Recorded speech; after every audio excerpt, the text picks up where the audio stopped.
Welcome to our channel. ఈరోజు topic DSC ఎగ్జిట్లో కానీ టెట్లో కానీ కవి పరిచయాలు, తెలుగు నుంచి కవి పరిచయం మీద ఏ విధంగా బిట్ వస్తుందో చూద్దాం.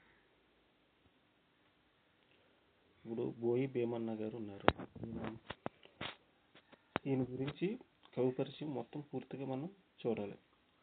బోయి భీమన్న గారు స్వీయ చరిత్ర పాలేరు నుంచి పద్మశ్రీ వరకు.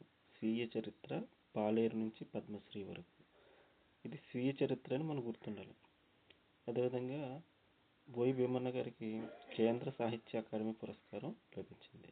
కేంద్ర సాహిత్య అకాడమీ పురస్కారం పొందారు.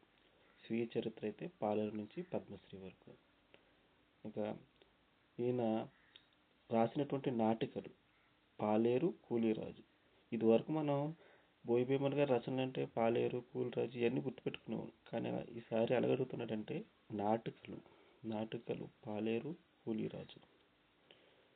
అదేవిధంగా ఖండకావ్యాలు అంటే గుడిసెలు కాలిపోతున్నాయి, మధు గీత. క్వశ్చన్ ఎలాగడుగుతున్నాడంటే ఈ కింది వాణిలో బోయి భీమన్న గారి గురించి సంబంధించి సరైనవి ఏవి అంటున్నాడు. అది ఖండకావ్యాలు గుడిసెలు కాలిపోతున్నాయి, ఆ తర్వాత ప్లేస్ పాలేరు అని అంటాడు. అది మనం పాలేరు అనేది నాటిక, అది మనం జాగ్రత్తగా చూసుకోవాలి. ఖండకావ్యాలు చదవాలి, గుర్తుపెట్టుకోవాలి, నాటికలు గుర్తుపెట్టుకోవాలి. బోయి భీమన్న గారు కవి, నాటకకర్త. అదేవిధంగా పద్యం, పాట, వచనం ఈ మూడిట్లోనూ బోయి భీమన్న గారు సిద్ధహస్తుడు. ఈయన 1911లో జన్మించారు, 2005లో మరణించారు. ఓకే, ఇప్పుడు బోయి భీమన్న గారికి సంబంధించి డిఎస్సిలో వచ్చినటువంటి బిట్ చూడండి ఒకసారి. 13వ తారీఖు జూన్ 2025 సెషన్ 2లో ఈ ప్రశ్న రావడం జరిగింది. ఇప్పుడు బోయి భీమన్న గారు సంబంధించి సరైన వాక్యం పాలేరు నుండి పద్మశ్రీ వరకు వీరి స్వీయ చరిత్ర. ఇది సరైనదా? స్వీయ చరిత్ర పాలేరు నుండి పద్మశ్రీ వరకు, ఇది కరెక్టే. గుడిసెలు కాలిపోతున్నాయి వీరి నాటకం. ఇది చూడండి, గుడిసెలు కాలిపోతున్నాయి వీరి నాటకం. మధుగీత వీరి ఖండకావ్యం. వీరు కేంద్ర సాహిత్య అకాడమీ పురస్కారం పొందారు. ఇది కరెక్ట్. ఈ రెండు చూడండి, గుడిసెలు కాలిపోతున్నాయి అనేది ఏంటి? గుడిసెలు కాలిపోతున్నాయి అనేది ఖండకావ్యం. కానీ ఇది ఏమిచ్చాడు ఇక్కడ? నాటకం అని ఇచ్చాడు. గుడిసెలు కాలిపోతున్నాయి అనేది ఖండకావ్యం అయితే నాటకం అని ఇచ్చాడు. ఇది తప్పు. ఇప్పుడు ఇది కరెక్ట్, ఇది కరెక్ట్. అంటే ఆ, ఈ ఆప్షన్ 4 ఆప్షన్ 4 అనేది కరెక్ట్. ఈ విధంగా ప్రశ్న అనేది ఇవ్వటం జరుగుతుంది. దీన్ని దృష్టిలో పెట్టుకుని మనం ఏదైనా కవి పరిచయం చదువుతున్నప్పుడు మనం జాగ్రత్తగా వాళ్ళ రచనలు అన్నీ ఇప్పుడు ఇలాగిచ్చారు. రాయపూడి సుబ్బారావు గారు ఉన్నారు, ఇది కూడా ఒక ఎగ్జాంపుల్గా చూసుకోండి. ఇప్పుడు ఈయన బిరుదులు చూసుకోవాలి. బిరుదులు ఏంటి? అభినవ నన్నయ్య, అదేవిధంగా నవ్య కవితా పితామహుడు. బిరుదులు అడుగుతాడు. ఈ కింది వాటిలో రాయపూడి సుబ్బారావు గారికి సంబంధించినవి సరైనవి ఏవి, ఆ విధంగా అడుగుతాడు.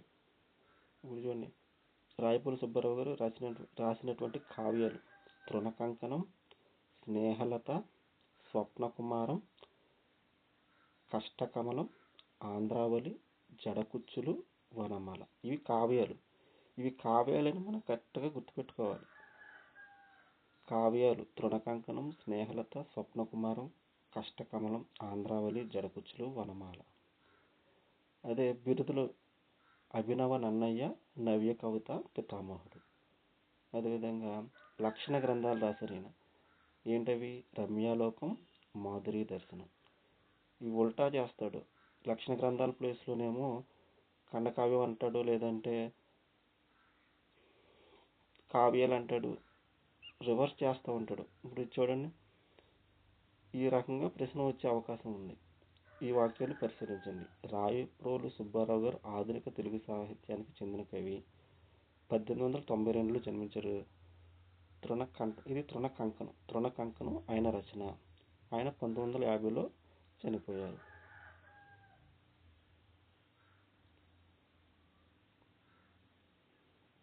ఆన్సర్ వచ్చి ఫస్ట్ ఆప్షన్. రాయపూడి సుబ్బారావు గారు ఆధునిక సాహిత్యానికి 1992లో జన్మించారు. తృణ కంకణం ఆయన రచన. ఆయన మరణించింది ఎప్పుడు? 1984లో మరణించారు. ఈ విధంగా వచ్చే అవకాశం ఉంది. కవి పరిచయం ఇదివరకు ఆయన రచనలు చదివేసేవాళ్ళు, కానీ ఇప్పుడు నాటకమా, లేకపోతే అది ఖండకావ్యమా, లేకపోతే స్వీయ చరిత్ర అని చెప్పేసి ఏ పురస్కారం వచ్చింది, ఇవన్నీ అడుగుతున్నాడు. ఇవన్నీ దృష్టిలో పెట్టుకుని మనం ప్రశ్నలన్నీ తయారు చేసుకోవాలి. ఆ విధంగా మనం తయారు చేసుకుని చదువుకోవాలి.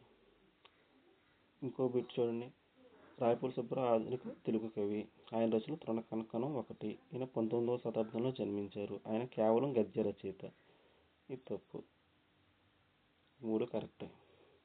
ఈ విధంగా మనం ప్రశ్నలు కవి పరిచయం చేస్తున్నప్పుడు ఈ విధంగా మనం దృష్టిలో పెట్టుకుని ప్రశ్న ఎలా వస్తుందని దృష్టిలో పెట్టుకుని మనం ప్రిపేర్ అవ్వాలి. మరిన్ని వీడియోస్ కోసం చూస్తుండండి. Thank you for all watching.